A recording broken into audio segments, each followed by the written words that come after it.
This is the Kitchen Sink WP Podcast, episode 527. I program my own computer. We have a server crash, 404 error, page not found, links aren't working, system is crashing, system is crashing, system is crashing. Your old HTML website, barely alive. We have the technology. We have WordPress. A new website, better than it was before. Better, stronger, faster.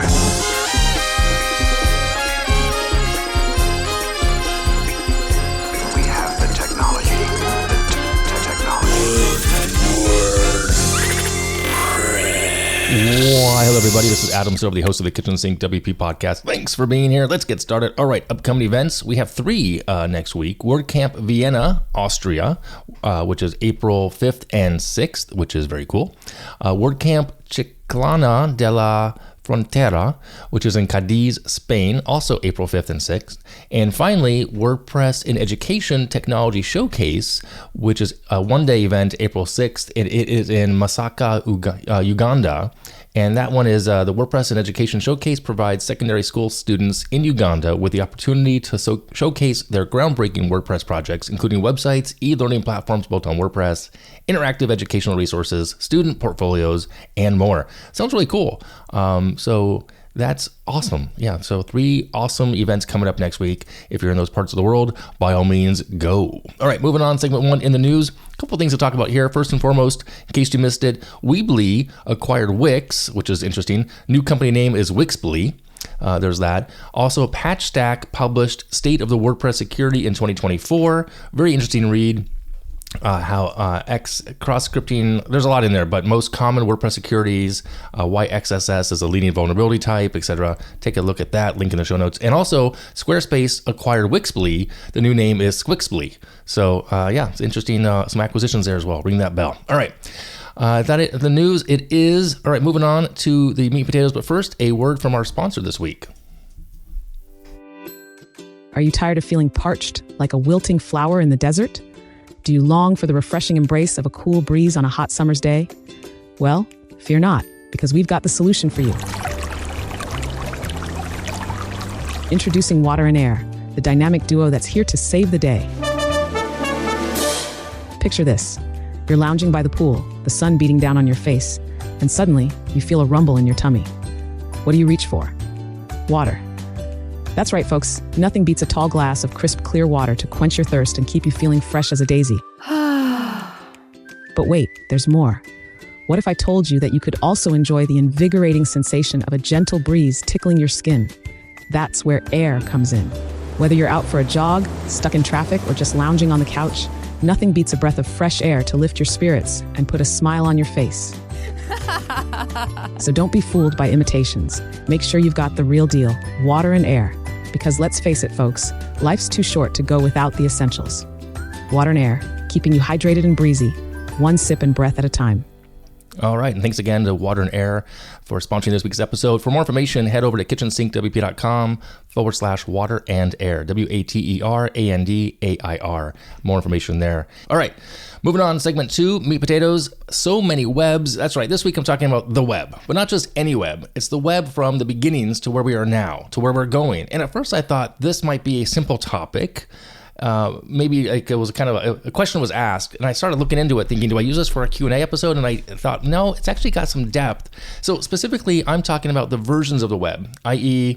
version 1.0, web 1.0, web 2.0, web 3.0, and yes, eventually a 4 already on the horizon. So kind of going down this path, some historical information. Web 1.0 refers to the early days of the World Wide Web, primarily during the 1990s.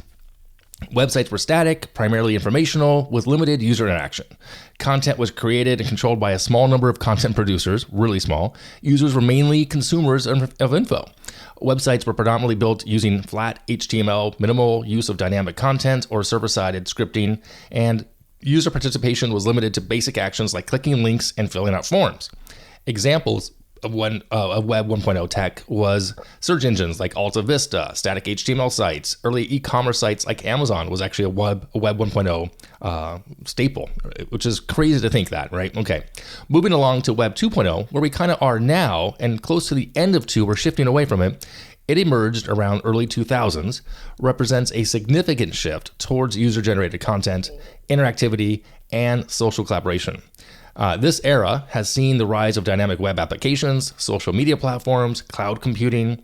All the websites involved here became much more interactive and responsive, leveraging tech such as Ajax for asynchronous data retrieval, enabling smoother user experiences, and user participation became central with the rise of social networking sites, blogs, wikis, and forums, where we users could and can create and share content and interact with that content. Also, Web 2.0 introduced concepts like user-generated content, social networking, collaboration fostering, and, quote, I read this online, a democratic and participatory web. So, end quote. Yeah, so democratizing publishing, right? That's what we also do here in the WordPress space. So this brings us to what we kind of have now. What we're moving into is Web 3.0. Now, this is often referred to as the semantic web or decentralized web. It's evolving the concept that aims to further transform the web into a more intelligent, interconnected, and decentralized network. Some of the key principles on Web 3.0 include machine-readable data, interoperability of that data, decentralization, and enhanced security and privacy.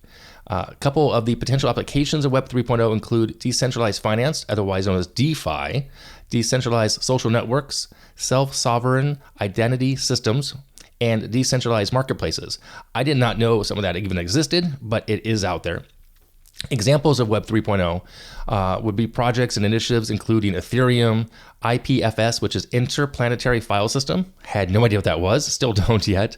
And projects exploring this interaction. The intersection is also like blockchain, AI, and the Internet of Things, otherwise known as IoT. Now, I mention all this because why should we as WordPress agency owners or people, developers, designers, content producers, why should we care? And should we care? And of course, there are two main reasons here to care. First and foremost being keeping up with the industry trends. Staying informed about the latest trends and advancements in web dev helps me, helps you, helps us remain competitive in our industry. You know, clients are often looking for innovative solutions and the tech to enhance their online presence. So if we understand the shift towards Web 3.0, we can be positioned better and more knowledgeable and as a forward-thinking professional. Okay. Also, meeting client expectations. Clients increasingly expect modern, user-centric web solutions that are going to offer first and foremost security, privacy, and functionality. Right? In no specific order there, but they are really all equally important. Again, security, privacy, and functionality. So being aware of Web 3.0 and the concepts behind it allows us to address these expectations by integrating these techs. So keep that in mind. Number one, again, keeping up with the industry trends, and the second one, meeting client expectations. So then we lead to the following kind of question that always comes up here in conversations I've seen online. Is there going to be a Web 4.0? And is it coming, and when's it going to be here? And per my research, yes, it's going to come. It's going to be here. It's plausible to anticipate further evolution and the iterations of the web beyond where we're at now, because that's just how the world works. So again, Web 3.0, we're going to see 4.0. When? Don't know. But here is what I found online of a few potential directions in which the web could evolve beyond 3.0. And these are in no specific order. And there are there's 5 of them, but I'm not going to dive too deep into all of them. But first and foremost, AI-driven web experience. The artificial intelligence tech continues to advance. The web could evolve towards more intelligent and personalized experiences. AI algorithms could analyze user behavior, preferences, and contextual information to deliver tailored content, recommendations, and interactions in real time, which is pretty cool. Number 2, immersive and spatial computing. It's the rise of VR and AR. VR is virtual reality and AR is augmented reality. And we've seen that already now with some hardware from Apple, actually, with their new, what's it called? I can't think what's it called, but it is called spatial computing. Their Vision Pro, that's what it's called, Vision Pro. Number 3, IoT, again, integrations with Internet of Things. It's a big deal coming out with Web 4.0 in the future here. Web-enabled devices could communicate seamlessly with each other, exchanging data, enabling new applications and services, plotting our demise. No, I'm kidding, I just added that myself. And number 4 and 5, enhanced security and privacy. Again, these are really important things, because as we become more and more connected online, we need to make sure we are secure and have privacy in place. And lastly, semantic and contextual understanding. Now, this is kind of a way out there on the fringe of some people's thoughts, but the advancements in natural language processing, otherwise known as NLP, and semantic web tech could enable the web system to better understand and interpret meanings of context, leading to more contextual relevant and semantically enriched interactions. It's a mouthful, I know, but what it means is things will be, I guess, when we start to speak to tech, it'll understand exactly what we're saying based on our tone and the way we ask a question, because there's so much nuance in voice versus typing. So when we say something out loud versus what we're writing, there's that nuance. So the NLP will be able to understand that even better. So I hope that makes sense. All right. So yeah, there's a lot there. Web 1.0, 2.0, 3.0, and then 4. And of course, I didn't even ask 5. I'm not even looking for 5 out there on the internet. But just the first 1, 2, 3, and 4, it's a lot to kind of handle, get your head grasped around, and to kind of understand that. I'm curious if you have any experience in any of these things that you want to see become more prevalent in, let's say, version 3 and version 4. I think we're really we're at the end of 2. We're on the cusp of 3. We're probably a couple years away from 4, but I'd love to hear your feedback on that for a feedback show or Q&A episode. Let me know, and I will answer the question in more depth there as well. All right, moving on. Segment 3, tip and tool of the week. This one I heard about on a Slack group. It's a plugin. It is Protect WP Admin.